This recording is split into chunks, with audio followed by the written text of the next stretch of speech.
কাহাফের যুবকদের ঘুম ৩০৯ বছর ঘুমিয়েছিল যারা। আপনি কি কখনো এমন কাউকে দেখেছেন যে ৩০৯ বছর ঘুমিয়ে কাটিয়েছে? এটা কোনো ফেয়ারি টেল না, এটা রিয়েল কোরআনিক স্টোরি। আসহাবে কাহাফ, যারা পাহাড়ের গুহায় শত বছর ঘুমিয়েছিল শুধুমাত্র তাদের ঈমান রক্ষা করার জন্য। ঘটনার শুরু। নবী না থাকলেও কিছু ইয়াং বিলিভার্স তখনকার টাইরেন্ট কিং থেকে ঈমান বাঁচাতে আল্লাহর উপর তাওয়াক্কুল করে গুহায় আশ্রয় নেয়। কুরআনের বর্ণনা, সূরা কাহাফ, আয়াত ১০।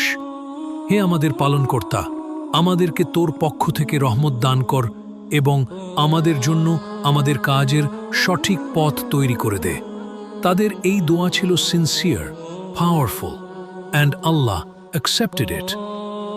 অলৌকিক ঘুম, আল্লাহ তাদেরকে ঘুমিয়ে দিলেন ৩০৯ বছর।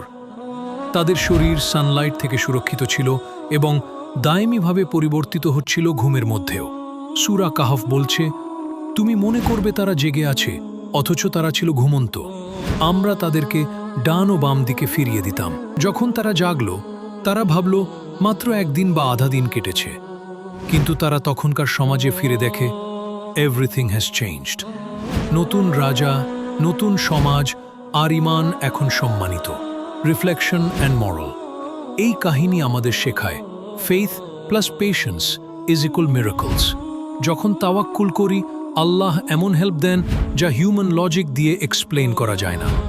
আল্লাহ প্রোটেক্ট করেন সেই সব মানুষকে যারা ট্রুথ ধরে রাখে, ইভেন ইন ডার্ক টাইমস।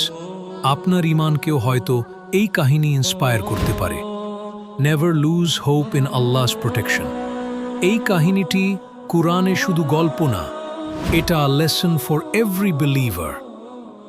ভিডিওটি ভালো লাগলে লাইক দিন, কমেন্ট করুন আপনি এর থেকে কি শিখলেন, আর অবশ্যই সাবস্ক্রাইব করুন